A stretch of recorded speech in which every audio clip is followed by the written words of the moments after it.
broadcast, and as you can see, we're not normally where we're at. We're broadcasting live from the Prescott Frontier Days Rodeo. Boy, that was a mouthful. 136 years they've been waiting on us to show up, but we're finally here. And look who we got. An NFR qualifier from last year. Are you roping? You're about ready to rope calves, or did you already rope? Yes, sir. I roped tonight in the perf and then slack after. Okay. Kincade Henry. Folks, if you don't know him, like I said, I think he finished, you went in the NFR 15th in the world and ended up 9th Ended or up something? 9th, yes, sir. First trip? First trip, yes, sir. Is it as exciting as Cesar tells us about it? It was cool. I mean, there's nothing like it at all. I mean, I've been to about every rodeo you can go to, and there's nothing like that Las Vegas. Yeah. Is it just the lights and the glamour, or is it like all the people and the autograph signing? And how old were you when you made it? I was 20 last year. Oh man. I think it's it's tough. It's very tough. I got in trouble a few times, but I could imagine. Yes, sir. I think it was like the exterior stuff, like once you're in the alley and you're getting ready to rope, it's just like any other rodeo. But then whenever you leave and you're walking through the hotel, that's just what Cesar said earlier, you feel like a rock star. And, that part of it is something that hooks you. It's probably hard to stay focused, right? Like, I mean, because you walk through the hotel, they treat you like a rock star, but then you have to go to the rodeo like you've been going to a rodeo since you were a kid. Yes, sir, so. For sure. And, I think whenever that happens, like for me, my confidence just got higher and higher. I might have been terrible to be around, I don't know, but it got higher and higher, and I kept roping, Dude, so it was you made the NFR when you're 20 years old. You keep doing what you're doing, and everybody else will fall in line, I promise you. Yes, sir. Yes, sir. Cesar, what do you got to say about this guy? Man, he's awesome. I've been a fan ever since I've shoot a couple years ago when you started your career. Man, I've been a fan. I like your horses. Your horsepower is pretty awesome. The horse you rode at the NFR last year, let's talk about him a little bit. Yes, sir. He's a 17-year-old gelding. His name's Mario. He came from Wyatt Imus. Okay. So I bought him in October. I was dumb. I bought my card. I went to like 2 rodeos when I turned 18. I bought my card. I got my butt whooped all year in 2020, COVID year. And then I came back in 21. Had a chance to make the finals at the end. I think I finished maybe 18th, and then that October I bought him, and it was just click. Like I bought him, I took him to Waco. I think I won second at Waco, and then all winter it was like wherever we went, I won. And he actually he got crippled at Calgary last year, and then I went on a dry spell for a month. I won 1 check in a month. Luckily I had a pretty good lead, and we were able to finish off and qualified my first finals, and then he got healed up just enough to ride him over there in Vegas. And man, he's special. He got hurt again at the finals, and then he just got cleared, and my dad's driving him up here to Calgary. So I'm pumped up about it. It's just like whenever I get on him, I mean, I'm a completely different roper.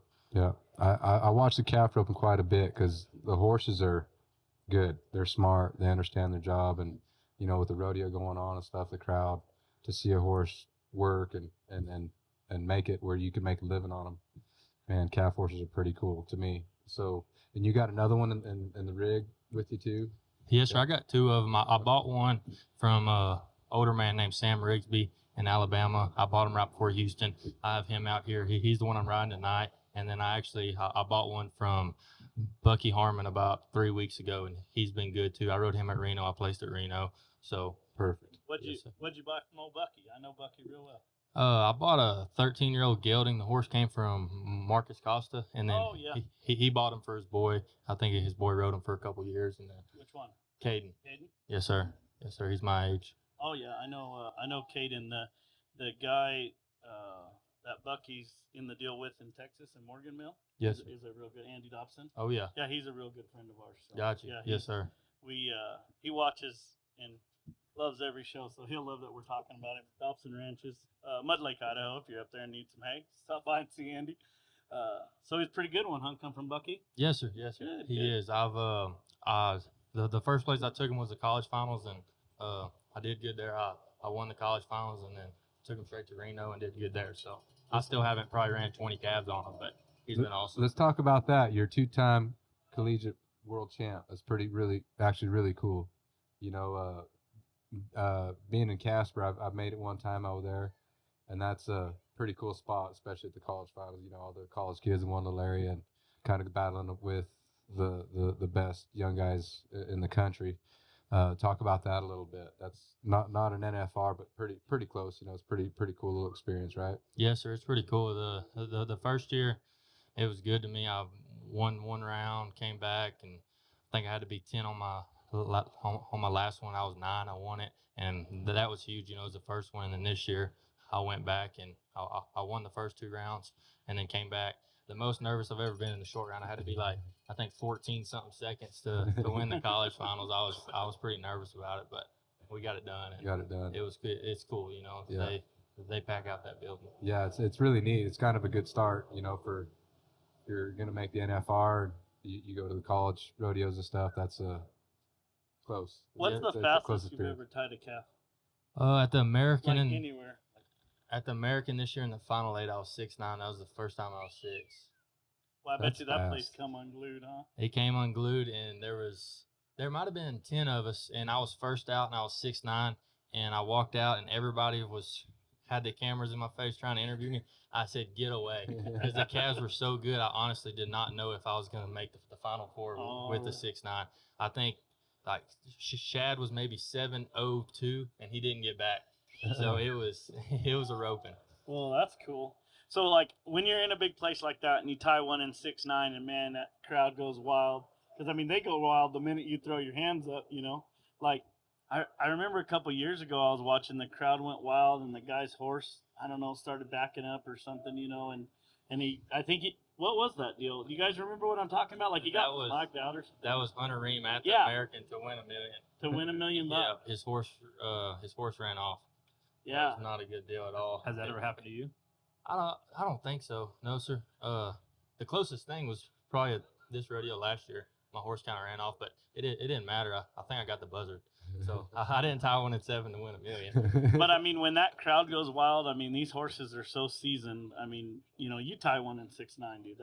That's impressive. Like, that's a football stadium going crazy for a touchdown. And your horse just stood there like. That's what's cool That about a is calf so horse. I cool. mean, for one to stay focused, and then they're supposed to pull until you get the calf on the ground. Then they're just quit working. They're paying attention. You know, when the crowd's going on, the announcer's talking. Mhm. It's pretty cool, man. Like the training process to make a really good calf horse.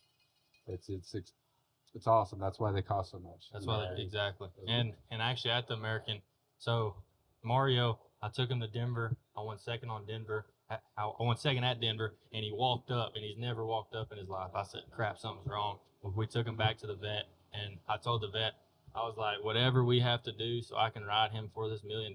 And he wasn't 100% sound, but I knew the calves were so good, and the start was so fast that it wasn't gonna matter. And I got back on him, and like I said, whenever I'm on him, it's unreal. Is that how you felt, Cesar? Like when you had a couple horses like that, like you were just, when you climbed on them, like you just felt unbeatable? Everywhere you showed up, you felt like you were ready to win some money. Like you would drive all night and show up the next morning ready to go because you knew that you were going to get paid. Oh yeah. Your horse is going to give you a chance to win something. It's all on you. Yes, sir. For sure. And I think that's also taught me to, you know, that I don't need to only have confidence whenever I'm on that blue roan. You know, everywhere I take him, I win because I have confidence. So now I've learned that I need to show up to the rodeos, and no matter what I'm riding, if I'm riding a donkey, you know, have that confidence, knowing that whenever I show up, I'm going to win. Right. Man, what a good attitude that is. Like, I mean, for you to think that in your own mind, you know what I mean, or not, that's a great attitude to have, I think. How did you These start? young guys are good, man. Yeah. Did your dad or your grandpa? I mean, how did you start this calf roping? Yes, sir. I grew up roping. My dad, I think he pro rodeoed for maybe a year or two, and then he was done, and he taught me from a young age. I roped till I was about 7, and my sister had an accident, and the doctors told her she couldn't run barrels no more. So we quit for a while, and then whenever I was about 13, I started back, and I was terrible. Like my first year at junior high state finals in Texas, I got the buzzard both times. I mean, I was terrible whenever I started back, and probably whenever I was about 16, you know, it started clicking. That's cool. But I think, Cesar, let's touch on that a little bit. The Texas state finals, or high school state finals, versus the Arizona high school state finals.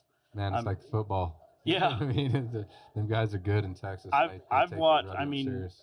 I've watched some of those bull ridings at the Texas state finals, the high school state finals. And I mean, it's like watching a PBR. It looks I mean, like they're getting on the- PBR bulls. Yeah. I always felt bad for them kids, man. I mean, they're John like, Crimber, right? Is that Oh, his John name? Crimber, John yeah. Crimber. That guy's ranked, Dude, man. he He's is. in high school. I think he's Yeah. only 16 still. I mean, he's unbelievable. yeah, I mean, Yeah. Mike Lee's kid, Yeah. all them guys that ride like that, man, it's wild. But that's just a different level. That's why, when you guys come out of that state produces football players and rodeo athletes. Yeah. Yes, They take it serious from when they're little kids at junior high. They, went to the junior national finals in Perry, Georgia. Mhm. There's a bunch of kids that rope good, man. And Yeah. they're just 13, 14-year-old kids, and they're just awesome. Yeah, I've been over there at Morgan Mill before, and I mean, like them, them Harmon boys, they'll come and like somebody will bring their kid like to heel a little bit or something, and those Harmon boys will turn steers for them for 8 hours straight, just back to back to back, and that kid will just change out heel horses and just keep heeling all day long. I mean, it's just different level in Texas. There's a reason they get 2 laps in Vegas, huh? Yeah, Yeah. they should. That's Yeah, right. exactly. Yeah. So, were you pretty proud to do that? Oh yeah, yes sir. And actually, all my family on my dad's side, they're from Louisiana. So the first night they got there, maybe around 6 or 7, I rode in with the Louisiana group, so that was cool. And then came back and finished with Texas. Huh? But where are you headed next? So we'll head to Vegas tonight, and then we fly out in the morning. I'm up at Livingston, Montana at 3 o'clock tomorrow, and then Red Lodge, Montana, Mobridge, South Dakota on the 2nd, and then Belfouche and Cody on the 3rd, and then finish at St. Paul on the 4th. You just came from Pinoca. Yes, sir. Yeah. Yeah. I came from Pinoca, and I roped at Oakley last night. That's the first time I ever saw the setup there. How that little door opens, a calf gets in that little lane, they push it out like that. Did you like that? Yes, sir. Yes, sir. It's very tricky. Yeah. It's tricky, but I think once you get it down, Yeah. it's all right. Brings more of a cowboy aspect in it. You know what I mean? A lot You more, gotta yes, pay, sir. like it's more cowboying. You got to read the cow and all that stuff. You're a calf when it comes out. It's a cool rodeo. I like that rodeo a lot. Yes, sir. And actually, my horse got turned around at the border, so then we had to go drop him off at a guy's house in Shelby, and then drive back up Yeah. there and mount out. Talk to the people about that a little bit. To get your horse to cross the Canadian border is a little bit hard sometimes. You got to have international coggins and healths and stuff like that. And like you talked about, if something ain't right, they'll turn you around. And they Exactly. won't let you take that horse across. Exactly. Like, what am I going to do now? Yeah. I'm Stop going by all the way Walmart. up here. Now you're turning Yeah. me back around. What the heck? Stop by know. Walmart. It's a pain in the butt. Every time you cross, you feel like you're doing something illegal. Yeah, I know, man. I You feel got a like an stack of illegal papers like immigrant. this, and you Oh, still yeah. feel like you're doing something It's illegal. terrible. Oh, man. That's wild. So I've heard, and I mean, this is just rumor. I won't say any names, but I heard sometimes when them guys like say the calf roper that I might know win Calgary, they take that calf home with them, and they may or may not like stick it under a bunch of bales of hay and get it back across the border. I've heard Have you about heard it. anything like that? I've heard about it. If I win Calgary this year, I'll be The sneaking calf's over. coming home. Dead or alive. He's riding in the stud stall. Yeah. He's riding in the console of the pickup, wherever you can put him, right? I know it. I almost did that at the finals. I had them 2 calves that I won the round on. They were both heifers. I'm like, I got to get these calves, and I almost put them in the stud stall. But I mean, I'm like 22 hours from Vegas. I'm like, man, if they die or something, I'm gonna be mad. So I was like, I'll drive up there to Mundorf's in Oklahoma and get them. I never went and got 'em. Yeah. You know, it's really cool. Ryan Motes did that, and that steer, he still has him. It's a big steer, man. It's just cool. Every time we go there to his house to talk about it, it's pretty cool. Trevor has one too, I think. I think he has a couple. Yeah, I think he's got like a big. He has a herd. Yeah. He's a herd of them. Yeah, He's like got a big 26 one. of 'em, maybe? Yeah, 26 of them. Yeah. He just ear tags them with a year. Yeah, yeah. So that's your next run, and you're how you sitting to get back to Vegas? I mean, I'm a gold buckle guy right down there in the front. Am I gonna be able to cheer you on? Man, I sure hope so. That's the plan. It's honestly the last 2 years, this has been my worst winter. I did good at Denver, and then I went on a dry spell trying horses, mounting out, doing everything I can just to find something to ride. And it hasn't been great, but I'm always up for a challenge. I don't watch the standings. I think I got 27,001. I couldn't tell you. I'm sure I'm possibly in the top 30, maybe. And but yeah, no, I'm You always just up for a go to it on the challenge. gas and let the dust settle. You bet. You know, it's every calf. I don't worry about winning a rodeo or anything or the money I win. I just want to win every calf. Like, get out of the barrier and tie this calf as fast as I can possibly tie it. Mhm. And, you know, you always tell yourself that, but then once somebody goes fast in front of you, it's actually harder said than done, you know. And but This is my favorite like time it. of year to rodeo because you get to go rope every day, and like I'd kind of get on a groove then, you know. So like, I think you got a good chance to make the finals. Really good chance. It's the summertime rodeo, and Oh, I a love lot it. of money's up the next couple months, and even this is Cowboy Christmas right now. But I won a lot of money in August too. What? Oh yeah, like I got to looking from the 29th I think that was yesterday, all the way to July 26th. There's 2 days we're not roping. Yeah, July 6th and July 9th we're not man, roping. those are my favorite. And right the there. rest of them were up. Why don't you guys explain that to the listeners that won't quite understand Cowboy Christmas? Because Cowboy Christmas, and we're sitting here in June, July, but Sweating. what? Yeah, sweating.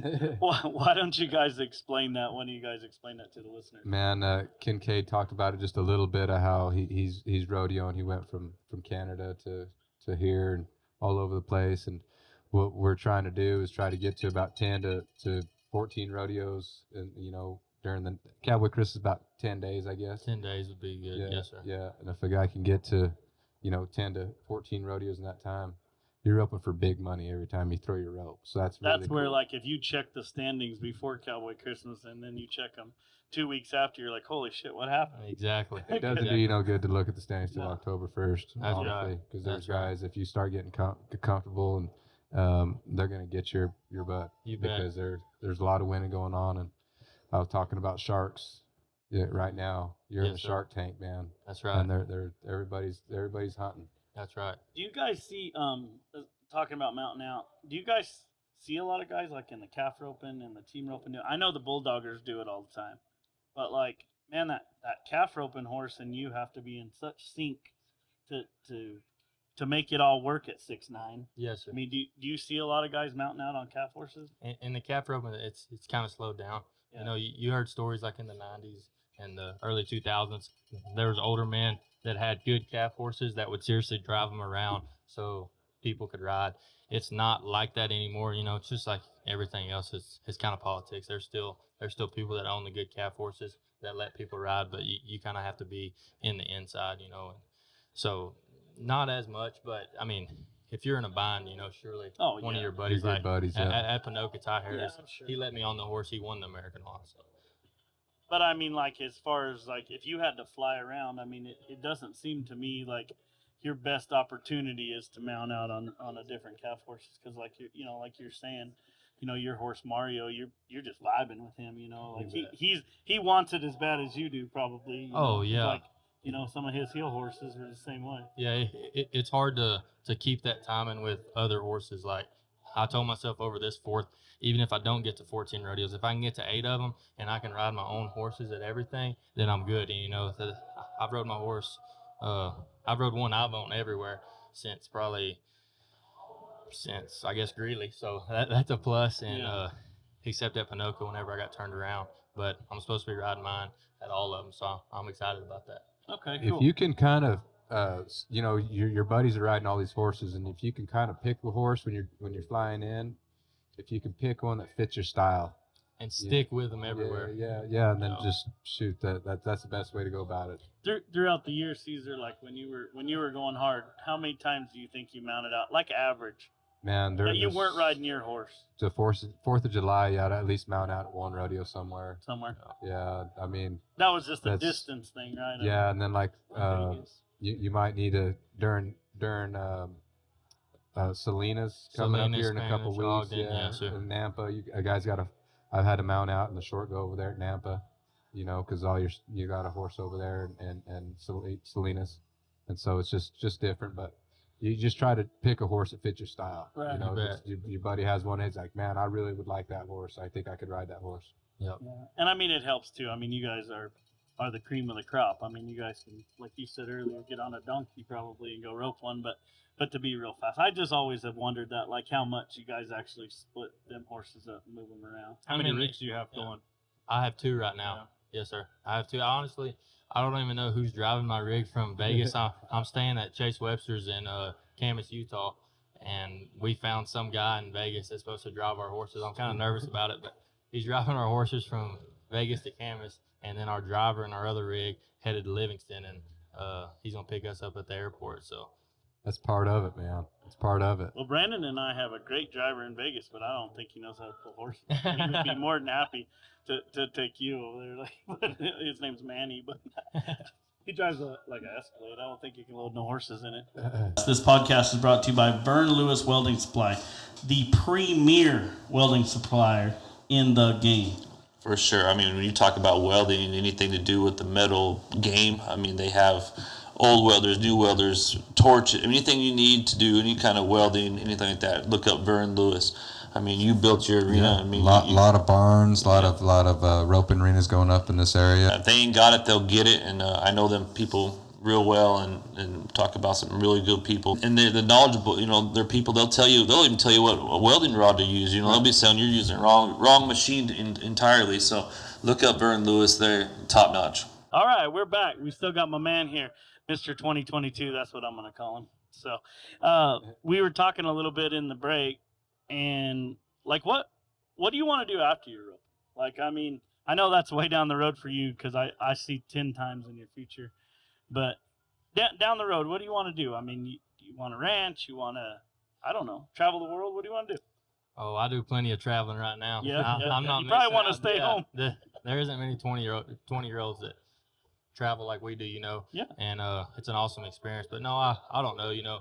I definitely want to do this for the next 12, 15 years, however long I can compete and continue to win. And then after that, you know, I love to hunt and fish. I'm a outdoorsman. I mean, I figure if I can get me 1,000 acres bought somewhere off in the bottom in Texas, I'll be all right. I don't know exactly what I'm gonna do yet, but that's kind of the plan. You don't need to That's know kind of what the you're plan. going to do yet. You're 20 years old and Yeah. you're roping. You're on top of the world, man. You just keep doing what you're doing. But I was just wondering, like, what your thoughts were. You know, like, Yeah, you like hunting and doing other things besides roping. Like I said in the break, I mean, Cesar's boy, you know, made the finals over there in Georgia, roping and shooting and doing this stuff. And I don't tell anybody that he made it in roping because that's just a given. But I think it's so freaking cool that he made it in shooting. oh But yeah, I'm like, dude, Cesar's kid made the finals in shooting. that's awesome. You know what I Yeah, mean? it is. I think it's pretty cool that they even have that. So I think it's cool when you guys kind of think outside the box a little bit. You bet. Yes, sir. Did you ever play any other sports? Yes, sir. I don't know. I was huge in baseball. Baseball, Huge huh? in baseball. If I wasn't Shortstop? roping, shortstop and pitcher. If I wasn't roping, I would dang sure. Who's your favorite player all time?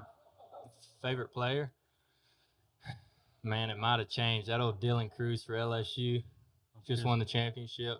That dude's a stud. You know, that's what I was telling everybody, man. If I wasn't roping, I'd be on that LSU baseball team right now. You were that good? But I don't know about that, but I think I was. But you got to set a goal. Yeah, you know, that was my second dream, was to play baseball for LSU. So, but my number would have been 20, so I wouldn't have got to get it because that Paul Skeens, #1 pitcher in the world, had it. There you go. We had Shea Hillenbrand on our podcast. He's a all-star from the Diamondbacks, Boston Red Sox, Dodgers, Blue Jays. I think he played at the Blue Jays. A little Yeah. before your time, but Yeah, a little bit. But, yeah, he was an all-star. Hit a home run off Mariano Rivera. hit 3 in one game. 3 in 1 Three game. home runs in That's one right. game. He's a motivational speaker now, so you should look him Gotcha. up. The guy who helps me with my mental game, I have an uncle. I have a cousin that's a backup QB for LSU, and then his dad he got fired last year, but he was the QB coach for the Cowboys, and he got me hooked up with a guy named Chad Bolin, and he was the mental coach for the Cowboys. He's still the mental coach for the Cowboys, and awesome. he's like the main mental coach for the Yankees. And Wow. I talk to him about 4 times a week, and That's awesome. I mean he's sharp. Yeah. We So- talked to Larry D. Guy about that stuff. She's got a coach too, a mental coach. And man, I didn't have one, Rodeo, and there was times where it'd have been nice to have somebody to talk me off the ledge. That, you know what I mean? Like there was times where I'd kind of go over. I lived on how I won. If I was doing good and roping good, I was good to be around. You know, happy-go-lucky type guy. And if I wasn't doing good, not roping very good, I wasn't kind of a little asshole to be around. You know what I mean? So He gets hard. So I think if a guy was to change his attitude, that's the quickest way to get back and to winning and stuff. So I think the rodeo cowboys and cowgirls are learning that their talent is there. You know, it's what's in between your ears at the time you're competing. Oh, That's gonna help you win. Or But not. don't you think that was like the old school mentality? You know, every time you mention something mental, them old cowboys, Get go over get it. you a Cruz Light, Just figure go it out. practice, yeah. But this now- rodeo deal is different now, man. Like the times are so Sure is. fast, and there's guys are so good, and there's so many of them. Well, I mean, think about it. He roped a calf in 6'9" and was nervous he wasn't going to make it. Yeah. It's crazy. I mean, what's that tell you about the mental game? You know what I mean? Yeah. Yeah. And I mean, what'd you do? You just went back there and sat on pins and needles until all them other guys got done roping, right? Exactly. So do you do physical training too? Do you work out? Not really. You know, I've tried it. I'll do it for a little bit, but whenever I'm home, I flank and tie so much. I mean, I run 20 calves and I flank and tie 10 of them, 10 times a piece sometimes, you know. So it's hard for me. Whenever I was working out, I was having health issues in my back and everything else. So, I mean, I tell everybody my workout's flanking and tying. The natural. I love to flank and tie, just get a calf from the post, slow everything down. Yeah. You know, that's my workout program. Who's your favorite calf roper all time? Favorite calf roper of all time. I mean, it's hard to argue with. You gotta have one. It's hard to argue with Cody O. You know, I don't know if I have a favorite, but he's the greatest of all time. I have no doubt. I mean, what he would do and how he would turn up that Tolleson-Mack. I mean, I've tried to watch every interview, everything I could watch on Cody O. You know, just trying to get that mindset because I mean, whenever he backed in the box, he knew he was on top. He had of the the world. swagger. He had the swagger. Yeah. He knew he was on top of the world, and he was going to win every go round that the calf gave him a chance. He was going to win on, you know, and that's the mentality you have to have, you know. And then there's a bunch of people that you know might not like him now, and he's doing great now. Yeah, but, didn't he just match Shad? Yeah, he raised 26,000 for Corey, Shad's old driver, a good buddy of mine, Quincy Kukla. Yeah. He got paralyzed, and he's from right there by me. He raised 30,000 for him and Spence Barney. So he's doing great for calf ropers and for rodeo people now. And What was his horse? Pearl? He had a towards the couple end of of his career. he had a couple Pearl, of yeah, Pearl, yeah. it was Pearl. See, that's what's cool too about those big guys is man, they make such a big deal out of the horse that an average fan like me is like, oh yeah, he rode Pearl, like I know him or something, you know. You get to thinking, oh that's cool, yeah, I know that horse. You know, you always knew the name of Cesar's horses, his heel horses and stuff. Or what's Derek's horse, Swagger? Yeah. He rides a horse. He named retired Swagger. now. The horse is old enough to go to the bar. Yeah. had to finally retire him, man. Sucker's Yeah. 25 years old, I think. I was pretty taken back when we had Eric Rogers on here, and he told us his horse that he rodeos on is like 17, 18 years Yeah, I'm old. telling you, man, the good horses, especially the NFR horses, They're and the calf best. horses, man, 15 years old, that's a good number for them. Like Yeah. 18. I've heard of some 20-year-olds that were in really good shape, but they were calf horses that were still going. I think Topper, he's considered like the greatest calf horse of all time. I think they were riding him at the finals at 24, Yeah, that was 23, a cool horse, 24. man. Clint Cooper rode that horse quite a bit. Yeah. Yeah. So a horse like that is I kind of got an idea of how to do it, but if you guys would explain, like on the heel horse side, you tell them, and then you tell them on the calf horse side, but like a horse like that, what do you take him to the practice pen and run like one or two and tie him up, or Man, calf horse is a totally different animal, man. Yeah. Them things are a little bit tougher yeah, than the they average look like horse. bulldogs. They literally Yeah, look and they're like little. they're a little watchy and stuff, and you got to kind of. They're good horses. I that's my style of horse. Well, I like one paying attention and stuff. They're not deadheads. No. You know what I mean? And if you don't ride them for about 2-3 weeks, they're liable to fuck your ass off. That's Yeah. the kind of a calf horse mentality they have. You almost have to have the outlaw horse, Yeah, you know, yeah. to come out here and drive from Panoka to Oakley to Livingston to Cody to You St. were Paul. talking about that at You know, lunch. you Yeah. have to have that outlaw Well, horse. they got some fire to them, man. That's what you need in this rodeo game. Yeah, Cesar was literally just talking about that at lunch. You got to have almost the fire in them. Yeah. If you're going to drag them all over the country and then expect them to perform. When you unload them, driving them 10, 12 hours, you unload them, and you can saddle them up, and they're just standing there real calm and cool, and you rope, and they're better that way for Yeah. some reason. They're better the more you haul them, and then you let them get fresh. They might not work as good. You give them a couple weeks off, and you give them a bunch of hay, and they're fat. So- they might not work as good. It's funny how, especially the calf horse. I've seen that a lot with the calf horse. Yeah. They're So like your tougher. good horse, like Mario, does he get a lot of practice? Or do you have like a practice horse for you to tune you up, and then you ride him a little bit, or how's that work? Yeah, he doesn't get much. If there's a standout, he's a standout for sure. Like I didn't rope one calf on him. I roped one calf on him before the NFR, and he hadn't got roped on since Greeley. And then I didn't rope anything on him before the American. He's kind of the standout. My dad, he's been back home. He's been exercising for about 3 weeks, and I think he's gonna break away a couple before Calgary next week. And for him, that's it. But Cesar, he's definitely right. Majority of the calf horses you have to stay on top of. The two I have now, like the place we're staying in Utah. And I feel bad. Excuse me. I feel bad because they're on the road every day. But then the 2 days we have off at Utah, the past 2 days, I've practiced on them because that's what they need. So Yeah. Cool. How's Yeah. this rodeo rank in your run? How do you rank Prescott like as far as the rodeo? rodeos wise, you almost have to come down to it. I was a little scared of it because last year I was here and it flooded and was cold. And we roped terrible calves, but I still entered this year, and it's hard to get down here. But if you can get down here and get on your own horse, it's definitely worth it. It's a tour rodeo, which is a huge deal. Adds, I don't know, 15,000 maybe. Yep. It's a good It's awesome. Yeah, Prescott's always been a cool rodeo for Arizona. I mean, even when they had the water fights, remember the water fights in town? They used to have like balloon water fights in town, dude. It was wild. So, all right, man. Well, I'm gonna make sure that you got my number because I'm gonna need you to call me before the NFR to tell me if you're riding Mario.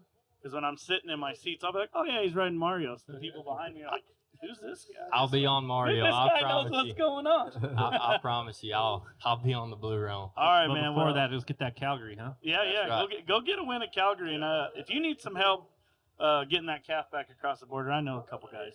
Perfect. Don't forget after Calgary's interview, Tolleson-Mack. Don't forget. Yes, Yeah, sir. you make sure you call us. So, Oh yeah. but hey, man, We'll do it. I personally really like your outlook. I try to be the most positive person I can be every single day, and I like your attitude about just on to the next one. Let's roll.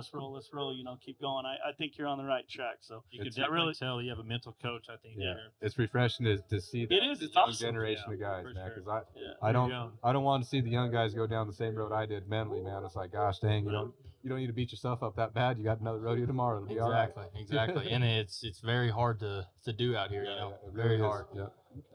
All right, man. Well, good luck tonight. We'll definitely be watching you. We'll follow your career and give everybody some updates. Yes, sir. Well, All I right, man. appreciate y'all having me. Thank you, Kincade. We'll see you on the next one. Yes, See you sir. guys.